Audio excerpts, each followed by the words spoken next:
Jen Nelson, elle a 7 enfants.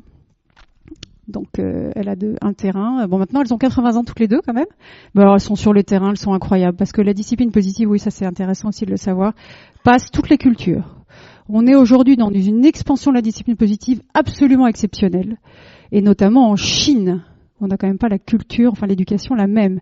Ça, en Chine, au Moyen-Orient, en Afrique, en Amérique du Sud, alors aux États-Unis bien sûr, mais incroyable comme ça peut passer les cultures. Tout ce lien, tout cet humain qui est transmis, toutes ces relations, tout ce lien social qui est proposé en discipline positive passe toutes les cultures et donc un petit peu toutes les familles du monde entier. Donc ça c'est... Alors, on parle de principes adlériens. Et oui, quels sont-ils? Donc les fondements de cette discipline positive. Je vous le disais, l'être humain est un être social. Et ça, c'est important. L'être humain ne peut se construire, ne peut évoluer que dans le lien, que par le lien social. Pour pouvoir évoluer convenablement, il a 2 besoins essentiels et existentiels. C'est celui de contribuer et d'appartenir. C'est ce qui sous-tend toutes nos actions, toutes nos réactions. Ce besoin de contribuer et d'appartenir à la communauté dans laquelle j'évolue. La première communauté d'un enfant, c'est sa famille, ce sera ensuite l'école, ce sera ensuite le club de sport. Et toute notre vie, on va évoluer dans des communautés. Et pour pouvoir avancer de façon adaptée dans ces communautés, on a ces 2 besoins essentiels de contribuer à la communauté et d'appartenir, de me sentir appartenir à cette communauté. L'approche est holistique, pensée, émotion, comportement. Vous l'avez peut-être ressenti, mais dans les ateliers, on le vit vraiment. On vous demande sans arrêt, qu'est-ce que tu ressens? Parce que c'est un vrai déclic.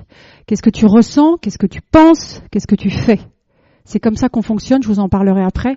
C'est comme ça qu'on agit. Ça va très très vite, mais c'est ce qui se passe. On ressent, on pense, et souvent en France, on reste là. Non, on propose de descendre. Voilà, descendre dans ce qu'on ressent. Et ensuite, après, on agit. Fort de ce qu'on ressent, de cette pensée, on agit. Fermeté, bienveillance, je vous en ai parlé en introduction, donc je vous rappelle, fermeté, on est vraiment dans le respect du cadre, respect du monde de l'adulte, le respect de la situation, et c'est indispensable. On a besoin de se sentir respecté dans ce cadre en tant qu'adulte. Et bien sûr, pour que ça fonctionne, il faut y allier la bienveillance. La bienveillance, c'est le respect du monde de l'enfant. C'est pour ça qu'on met un grand « et », parce que l'un ne va pas sans l'autre. Respect mutuel et égalité sociale, ça c'est important aussi. On avance et bon, bien sûr, c'est décliné dans la bienveillance et dans la fermeté. C'est-à-dire que, oui, bien sûr, on reste le parent, on reste l'enseignant, il reste les enfants et les élèves, c'est sûr. Mais on a le droit au même respect. On va avancer de façon, vous voyez, se sentir l'un et l'autre respectés. C'est comme ça que ça va fonctionner. C'est comme ça qu'on va sortir tous les 2 gagnants de cette relation. Tout comportement a un but. Et ça, c'est important. On agit de façon complètement inconsciente, toujours avec un but en nous. Pour illustrer, alors bien sûr, tout ça, c'est sous couvert de l'encouragement, de cette force, de ce courage, d'insuffler cette force. Ça, ce sont vraiment ce qui sous-tend toute la psychologie adlérienne, c'est l'encouragement. Alors, pour illustrer, tout comportement a un but. La logique interne, selon Adler. Autrement dit, comment on fonctionne. Alors, pour essayer de comprendre ce qui est écrit là, on aime bien, et voilà, avec Jen Nelson, ça a du sens, prendre, par exemple, l'expérience de cette maman qui rentre de la maternité, qui a déjà, un petit garçon à la maison, 4-5 ans, et qui rentre, comme avec un petit bébé que je vois dans le fond, de la maternité, avec une petite fille. On va s'occuper de l'expérience du petit garçon, qu'on va appeler Paul. Qu'est-ce qui vit Paul, de maman qui rentre de la maternité, avec une maman un peu fatiguée, une petite Joséphine qui prend beaucoup de place, qui fait du bruit. Que vit Paul? Qu'est-ce qui se passe pour Paul? Oui. Il se sent abandonné. Pourquoi? Parce que qu'est-ce qu'elle fait, maman? Elle est un peu accaparée. Ouais, elle s'occupe de son bébé, bien sûr. Elle le nourrit, enfin elle la nourrit. Comment? Elle l'a dans les bras tout le temps. Ben oui, souvent en tout cas, bien sûr. Alors, de cette expérience, de ce que vit Paul, donc qu'est-ce qu'il perçoit? Effectivement, il se sent un peu abandonné, il voit que maman est très accaparée, qu'il y a forcément un petit peu moins de temps pour lui, ça c'est sûr. Alors, de ce qu'il ressent, de cette perception, et ça c'est indiscutable, il perçoit quelque chose. Quelle peut être la croyance de Paul? Alors, plein d'idées mais j'entends pas. Maman ne m'aime plus. Ben oui. Comment? Maman m'abandonne. Elle n'a plus le temps. Je l'intéresse plus. Eh oui, j'ai de la concurrence. Et ça, c'est ce qu'il croit. Donc ça, c'est ce qu'il a dans la tête. Et oui, pourquoi pas. Alors, pensons ça. Qu'est-ce qu'il va faire, Paul? Qu'est-ce qu'il va avoir, enfin, qu'est-ce qu'il va faire? Crier. Quoi d'autre? Bah oui, bébé. Des bêtises, bien sûr, pour qu'on s'intéresse à lui. Attirer l'attention d'une façon ou d'une autre. Demander un biberon. Pleurer la nuit. Toutes ces choses, voilà. Désobéissant. Et de ce comportement, avec une maman de plus en plus fatiguée, qu'est-ce qui va se passer? L'expérience suivante, ça va être quoi? Bah oui, maman va s'énerver, épuisée, va sûrement, oui, crier, dire des choses pas très sympathiques. Et du coup, perception de Paul, on se renforce. La croyance, eh ben oui, vraiment elle m'aime pas. Hein. Et donc, et on est parti dans un cercle vicieux. La discipline positive nous apporte un regard avec la compréhension de cette logique interne. La force, c'est de pouvoir regarder, de mettre un focus sur le comportement de cet enfant. Et d'essayer de changer de regard. Oh là, il fait des bêtises, il m'énerve, il crie. Ok, oui. D'essayer sur ce comportement qu'on appellera inapproprié, inadapté. De comprendre quelle est la croyance de cet enfant pour pouvoir agir sur cette croyance et repartir dans une dynamique positive. On va aller voir au-delà. Quelle est la croyance erronée, bien sûr que maman l'aime encore. D'aller travailler sur cette croyance erronée de l'enfant pour repartir dans une dynamique positive.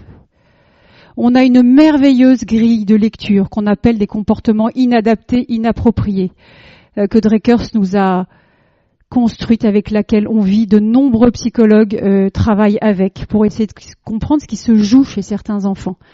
Et c'est vrai que les comportements, Dreckers les a rassemblés sous 4 rubriques. L'attention, attirer l'attention. Alors un peu ça va, mais trop c'est compliqué. Le pouvoir, la maîtrise, prendre le pouvoir, décider. Pareil, un peu de pouvoir c'est bien, trop c'est compliqué à gérer. La revanche, rendre les choses égales. Moi, enfant, je souffre, donc je vais te faire souffrir.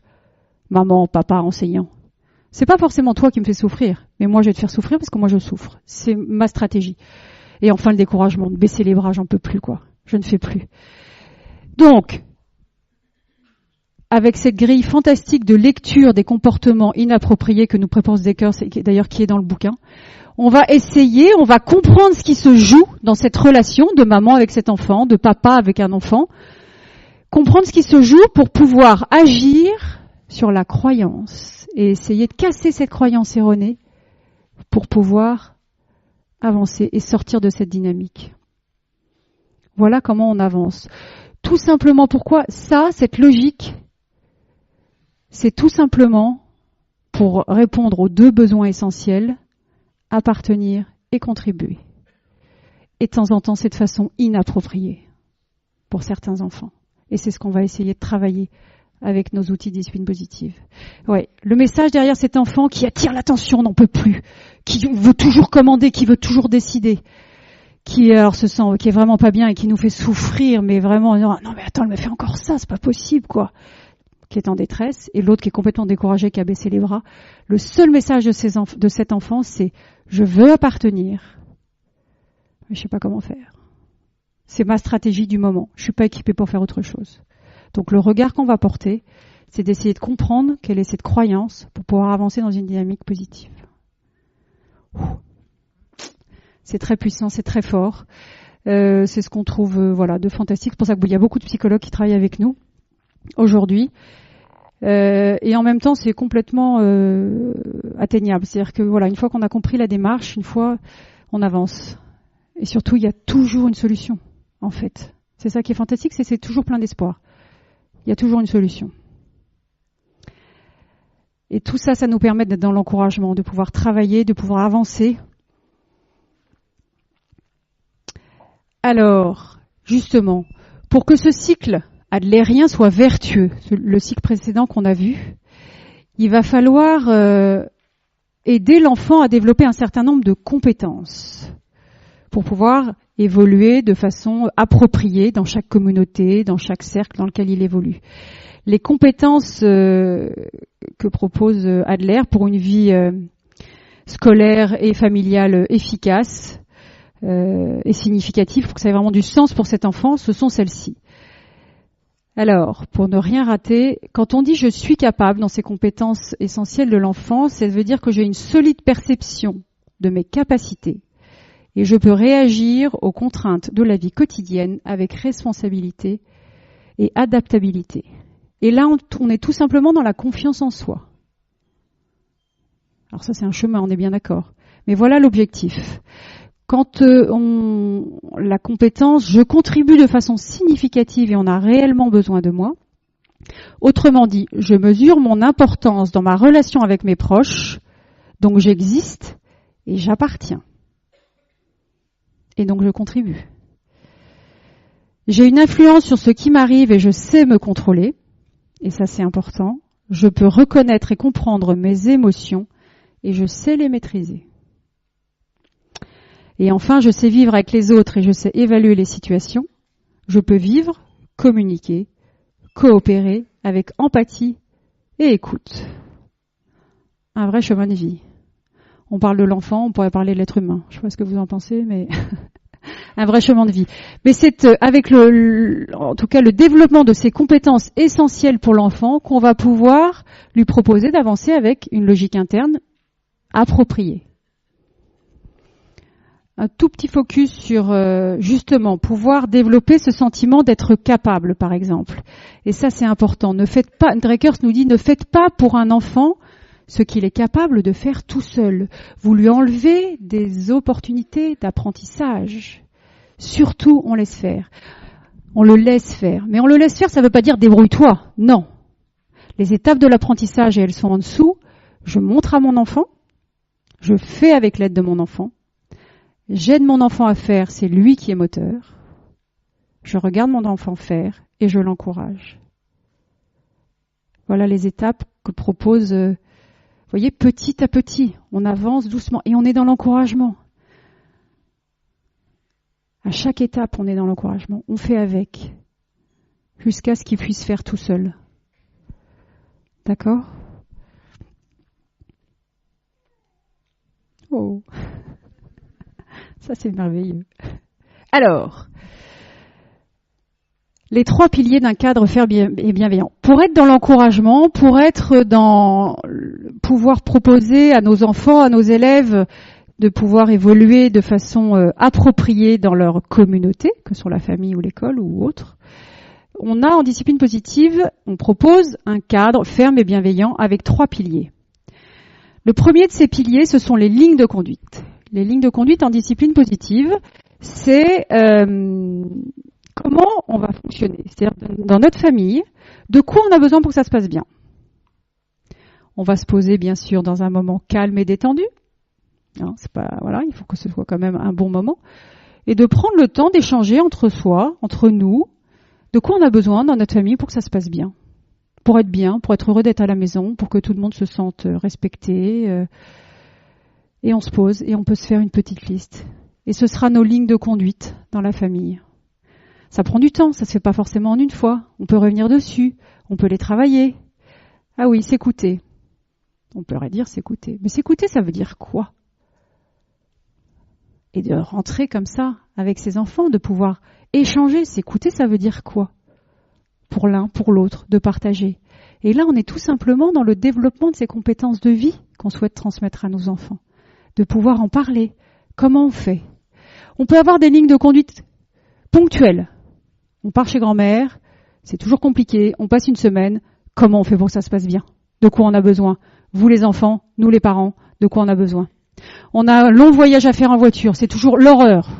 Très compliqué. Ça se termine jamais bien, jamais dans la bonne humeur. On a ce long voyage. De quoi on a besoin tous pour que ça se passe bien? Et on se pose. Alors oui, on est dans l'anticipation. Oui, on prend le temps. Mais chacun est exprimé. Et ce qui se passera pendant le voyage aura été du coup plus ou moins décidé, donc accepté. Ligne de conduite. En famille, de façon ponctuelle, de façon générale. Ces lignes de conduite, on les fait faire dans les classes, bien sûr. Merveilleux. De quoi on a besoin pour que cette année de 6e soit la meilleure du monde? Et là, les enfants ont plein d'idées. Fantastique. Plein d'idées. Après, il faut les trier, évidemment. On va en garder, entre 3 et 5. Et on va rentrer dedans, ces compétences. Ce sera s'écouter, on a plein de jolies choses qui sortent. Se respecter. Ah, le respect. C'est quoi le respect? Ça veut dire quoi, se respecter?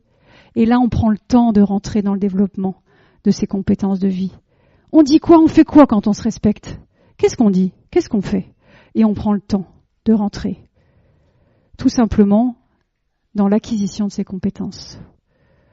Donc les lignes de conduite. On aime bien appeler ça les lignes de conduite en discipline positive et non les règles. Parce qu'en fait, on tend vers. On va tout faire pour y aller. Mais on reste humain. Il y a des erreurs, on fait ce qu'on peut. Voilà. Voilà pourquoi on appelle ça des lignes de conduite. On a un deuxième pilier, que sont les responsabilités. Les responsabilités dans les maisons, dans les classes, c'est très puissant aussi. À établir ensemble. Voilà. De quelle responsabilité on a besoin dans la maison? Et on liste. Et puis alors maman et papa, on marque tout ce qu'on fait, bien sûr. Ce qui est important, c'est d'y être tous. On est tous dans cette communauté. Et ensuite, ok. Alors on voit que ça fonctionne, on vérifie qu'il y ait tout ce dont on a besoin, nous parents, eux enfants. Et ensuite, qui fait quoi? Voilà, ça prendra plus ou moins de temps à que les uns et les autres prennent. On propose de les faire tourner, ces responsabilités. On fait la même chose dans les classes, bien sûr. Alors, ça peut vous paraître anodin ou pas. Mais le message très simple derrière cette liste de responsabilités qui aura été un joli poster qu'on va mettre sur le frigo, c'est que le prénom de cet enfant devant une responsabilité, le message derrière, et pareil dans la classe, c'est tout simplement « on compte sur moi pour ». Et ça, en termes d'appartenance, c'est très important. Et je me souviens d'une maman en atelier parents qui me dit non mais moi les responsabilités non, de toute façon je travaille pas, j'ai 2 enfants, je me bats tout le temps pour tout, donc non, moi la responsabilité c'est pas mon truc. Pas de problème. Si c'est pas votre truc, pas de problème.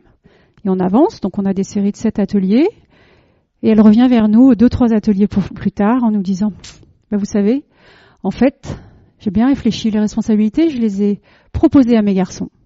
On les a mises en place ensemble. L'ambiance de dans la maison n'est plus la même. On est une famille. Waouh, c'était très puissant quand elle nous a raconté ça. Et bon, elle vivait des moments, c'était pas facile. Et oui, ces petits messages derrière, c'est ça. Alors bien sûr, à faire vivre comme vous pouvez, les faire tourner. Après, on fait ce qu'on peut, ça c'est sûr.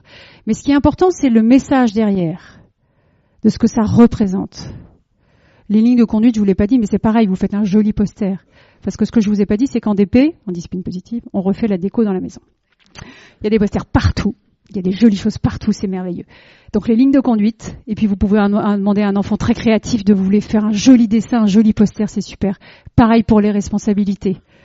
Et puis de valoriser les responsabilités, ça permet de dire à un enfant, de l'encourager. Oh, merci d'avoir vidé le lave-vaisselle.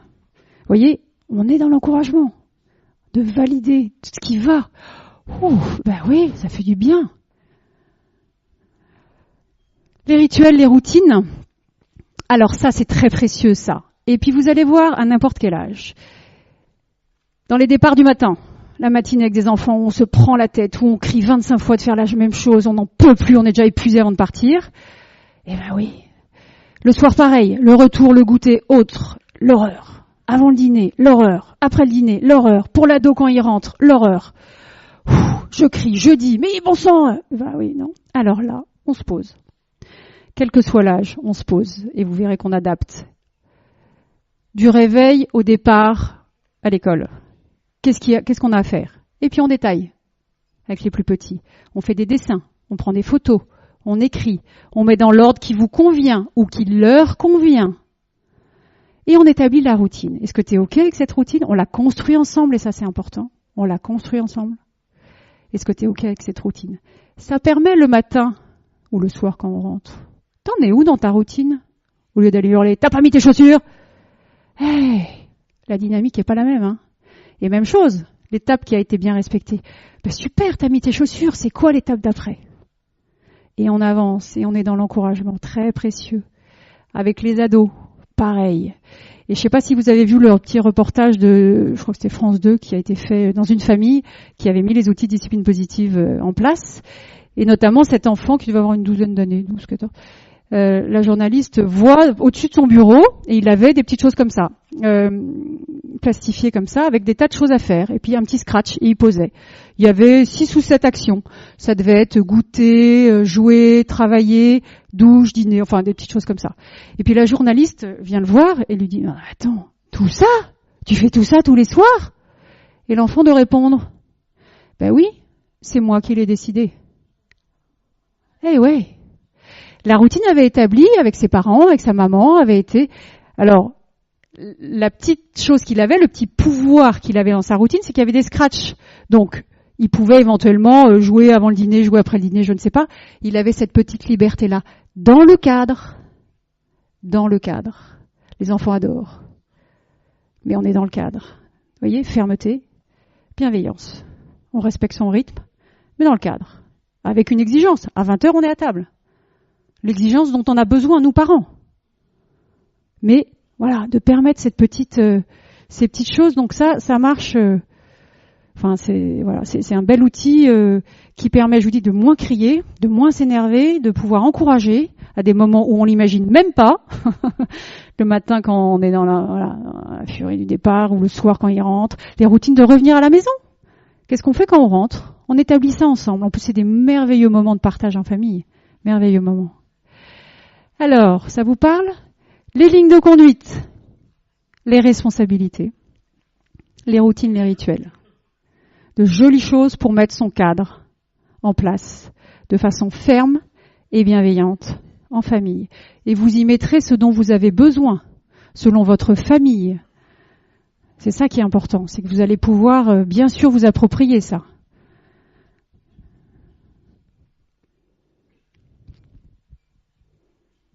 Ça vous parle? Vous êtes en train de faire tous les posters à la maison, là? Non, mais le week-end prochain. Mais bon, ça se fait doucement, hein. Il faut prendre le temps, des bons moments, quand on est posé. Mais c'est très puissant, ça aussi. Alors, ça permet d'encourager. J'aime beaucoup cette image, là, et puis surtout cette phrase de Drakers. L'encouragement est à l'enfant ce que l'eau est à la plante. C'est vraiment un carburant, l'encouragement. Un carburant pour grandir. Un carburant pour avoir de la force. Alors évidemment, cette fleur, on va l'arroser tous les jours un petit peu. Bon, elle va pas fleurir tous les jours. Mais c'est comme ça. D'accord? Et ça renforce ce sentiment d'être capable, de pouvoir avancer dans sa vie, de se sentir en capacité de vivre la vie qu'ils vont avoir, et elle sera pas facile. C'est pas ce qu'on veut dire, on n'est pas dans le monde des bisounours, mais juste de s'en sentir capable d'avancer dans sa vie.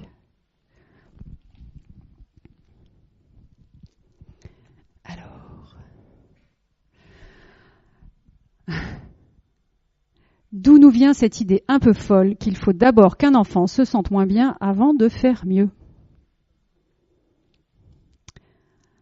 Alors là, c'est un petit focus sur la punition, qui ne sera pas le sujet de ce soir, mais juste entre parenthèses, clairement, ni la punition, ni les récompenses ne sont des outils de discipline positive.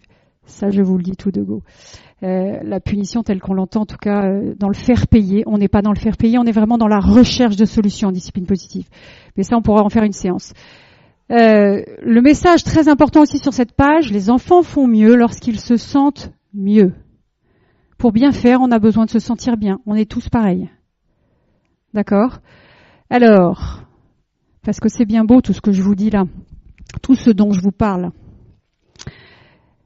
Mais effectivement, pour bien faire les choses, pour pouvoir poser ses lignes de conduite, pour pouvoir faire ses responsabilités, pour pouvoir poser des questions de façon bienveillante, il faut qu'on se sente bien. Il faut être bien.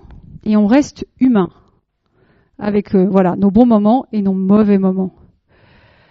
Alors l'outil que je vais vous présenter maintenant, c'est peut-être celui qu'on devrait présenter en premier, mais moi je vous le présente à la fin, pour être sûr qu'il reste bien dans votre crâne, parce que c'est peut-être le premier qu'il faudrait adopter dans notre démarche de parents et d'enseignants. Et pour cela, j'ai une petite vidéo à vous montrer. Alors, je vais essayer de bien faire les choses. Et en plus, ça fonctionne, normalement.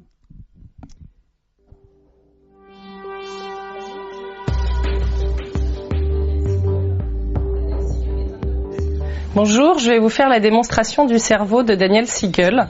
Daniel Siegel est un neuropsychiatre américain qui a modélisé le cerveau dans la main. Il utilise l'avant-bras comme étant la colonne vertébrale, et puis quand on rabat le pouce sur la paume de la main, c'est ce qu'il appelle le tronc cérébral ou le cerveau moyen, et c'est le siège, la partie limbique du cerveau, le siège des émotions et des réactions en cas de stress, soit l'attaque, l'immobilisation, la fuite. C'est la partie qui régule aussi toutes les fonctions automatiques comme la respiration, la digestion et toutes les émotions. Quand on rabat les doigts sur le cerveau, la partie devant étant le front, c'est ce qu'on appelle le cortex. Le cortex, c'est la partie du cerveau qui permet de raisonner, de penser, de décider. Et la partie sur les ongles, c'est ce qu'on appelle le cortex préfrontal. Le cortex préfrontal est le siège des fonctions supérieures du cerveau.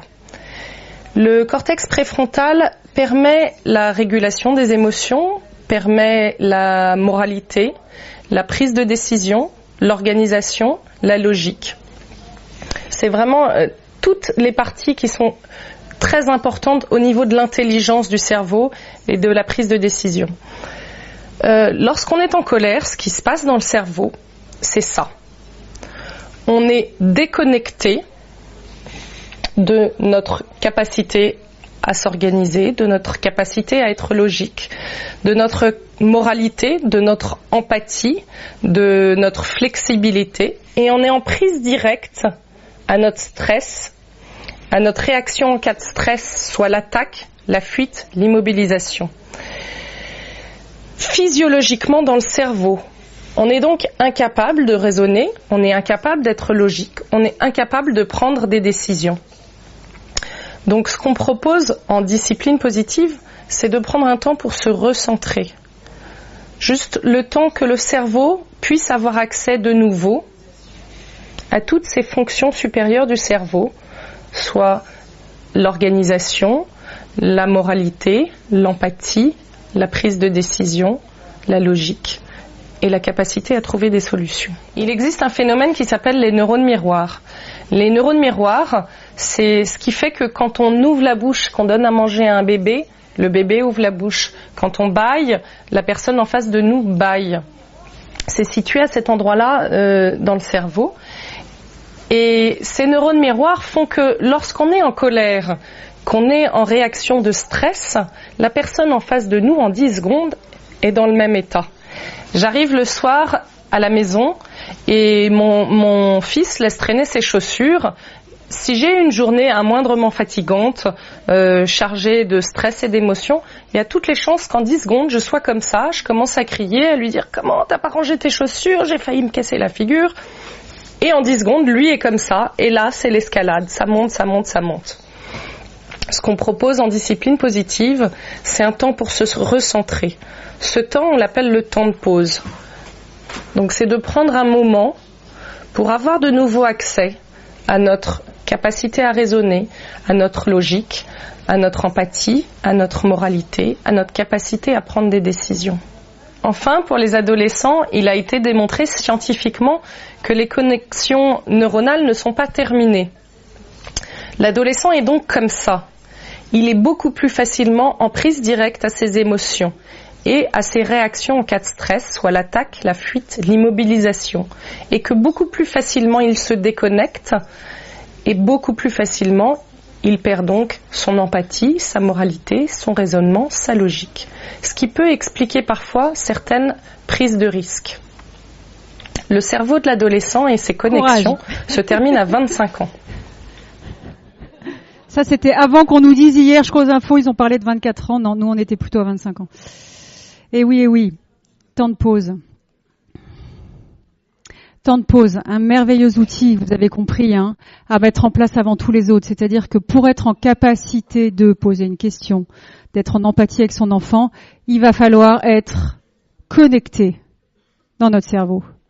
Et clairement, après une sale journée, dans des moments où on est fatigué, vous avez compris ce qui se passe, paf, on est déconnecté. Avec les neurones miroirs, en peu de temps, on est tous les deux déconnectés. Et là, est-ce qu'on se parle gentiment? Est-ce qu'on fait des plans sympas pour le week-end prochain? Pas vraiment. Il se passe rien de bon. Peut-être qu'on dit des choses qu'on regrettera. Peut-être que, on fait des choses qu'on regrettera.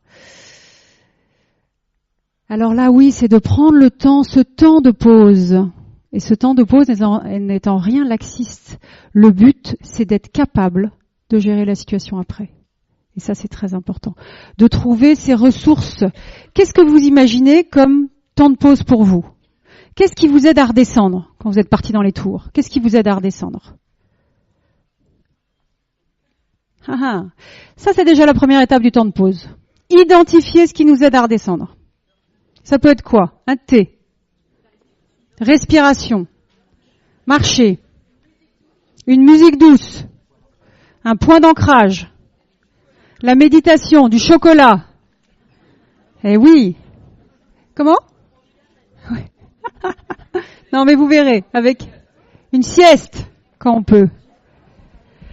Ce sont ces petites choses que vous allez pouvoir identifier pour vous, qui vont vous aider à redescendre. Et ça, c'est déjà important de l'identifier.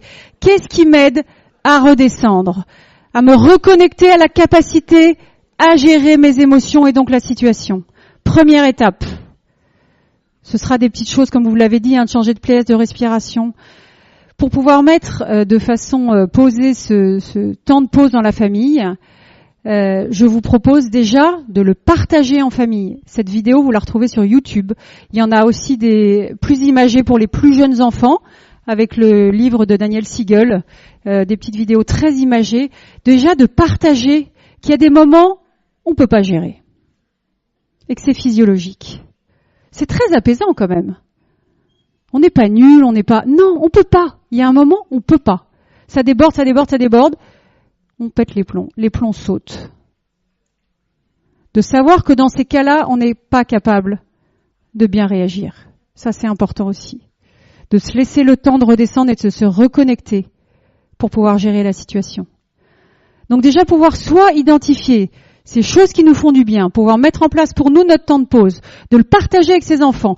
Moi, tu vois, quand je sens que je vais péter les plombs, que les plombs vont sauter dans ma tête, voilà de quoi j'ai besoin. Première étape. Partager avec ses enfants. Le faire, bien sûr. Ouais. Là, je vais pas gérer. Là, j'ai besoin de mon temps de pause. Et puis, vous prenez les codes que vous voulez. Vous faites des signes. Voilà, mais on a un signe. Voilà, on se fait un signe. Là, je peux plus gérer. Je vais mal gérer. Donc, j'ai besoin de mon temps de pause. Et c'est clair.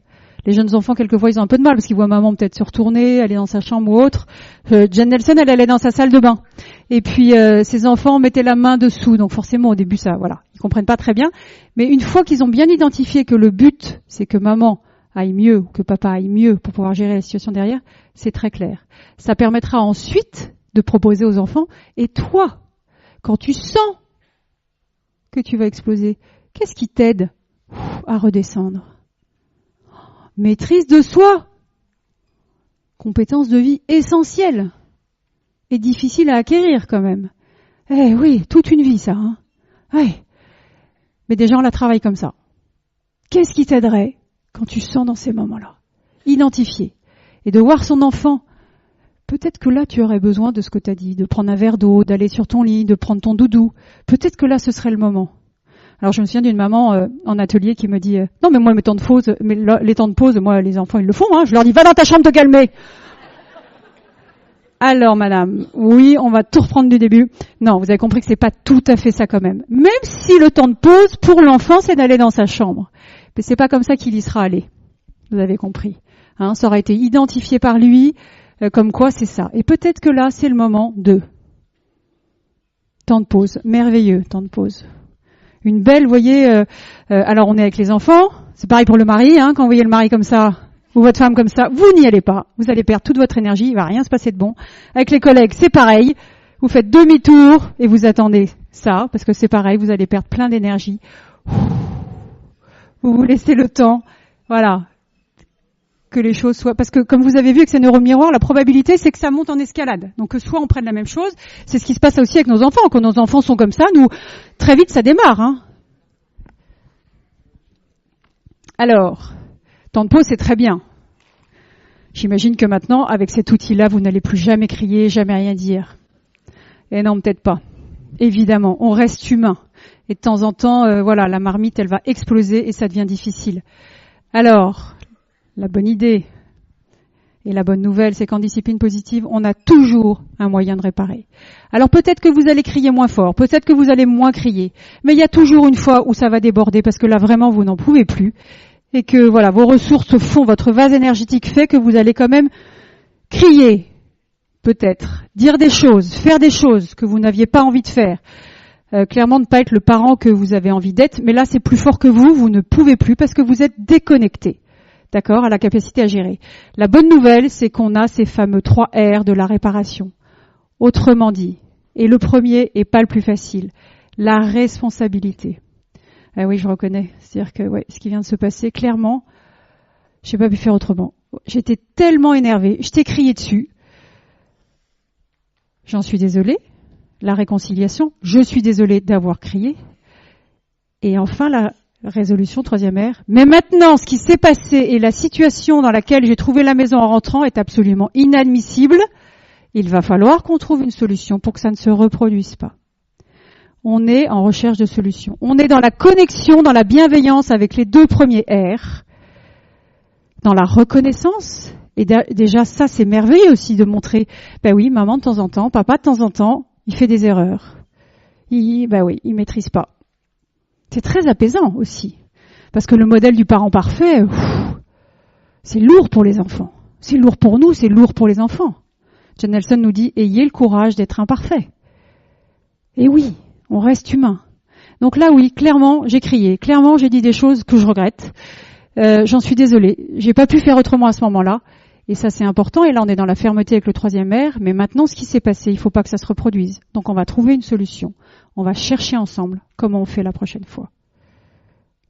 D'accord ? Et on est avec nos 3 R de la réparation. On aime bien toutes ces petites lettres en discipline positive. Temps de pause, 3 R de la réparation.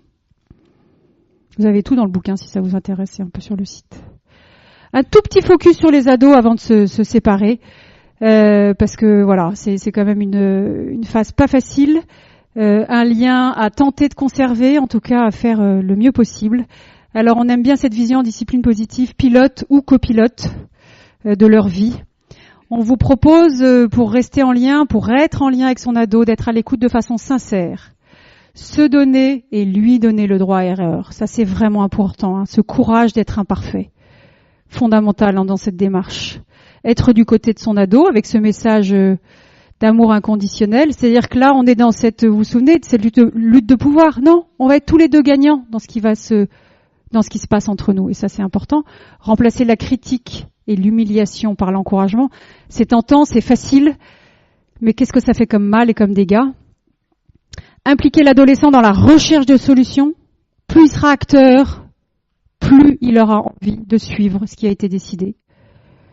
Passer des accords dans le respect mutuel. Passer des accords, c'est un très bel outil en discipline positive. On vous explique tout le processus dans les ateliers pour les parents. Et bien sûr, et toujours, mais ça c'est vrai à tous les âges, hein, mais c'est vrai qu'à l'adolescence c'est compliqué, s'assurer que le message d'amour inconditionnel est entendu, est toujours là. Et souvenez-vous, c'est ce que vous avez là avec vos enfants. Souvenez-vous de la première liste. Et oui, malgré tout, être parent est aussi une joie. Il y a beaucoup de bonheur, même si voilà, c'est difficile, on a la pression, on fait ce qu'on peut. C'est aussi une joie. Ne pas l'oublier tous les jours.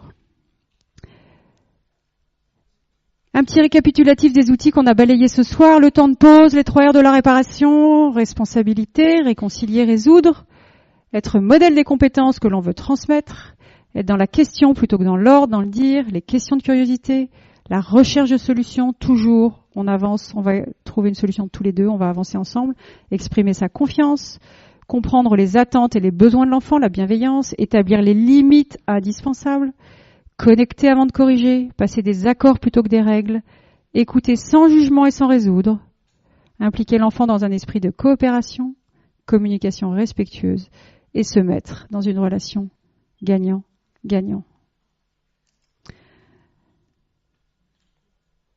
Voilà pour ce soir. Ce que je vous propose maintenant, voilà, c'est juste une petite de tout ce qu'on fait, de tout ce qui est possible, de tout un site disciplinepositive.fr. Allez-y, il y a plein de choses chouettes. Il y a toute notre revue de presse qui est impressionnante et passionnante, mais ça fait du bien. Le livre, donc vous allez trouver là, hein, les livres d'ailleurs, ados, parents solo, le dernier qui est sorti, les petites cartes outils. Vous allez aussi avoir une proposition d'atelier pour les parents. Voilà, vous avez la chance d'avoir des animatrices d'ateliers parents qui sont là ce soir. Merci, qui sont dans votre région et qui vont vous proposer des dates avec peut-être de volonté avec l'appel ou non de pouvoir avoir des ateliers pour les parents dans votre établissement. Donc ça c'est merveilleux.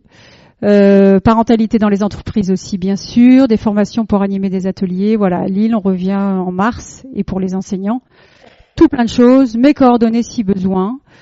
J'allais dire, je pense que je vous ai tout dit, non, parce qu'on pourra en parler pendant des heures et des heures, mais en tout cas, je voulais juste pour terminer, vous proposer de croiser les doigts, croiser les mains. D'accord ? De prendre conscience du pouce qui est au-dessus. Ouais. Et puis de changer. D'intervertir les pouces. Non. Comment vous êtes là ? Pas bien, c'est pas naturel. C'est l'autre qui va mieux. Qu'est-ce qu'on a envie de faire ? Ça. De changer. Et là, vous êtes simplement dans l'expérience du changement. C'est pas confortable. Autrement dit, si vous avez envie de vous lancer sur ce chemin, de tenter ça et là, un outil, une approche, un regard, une façon de faire, et au début ça va être comme ça.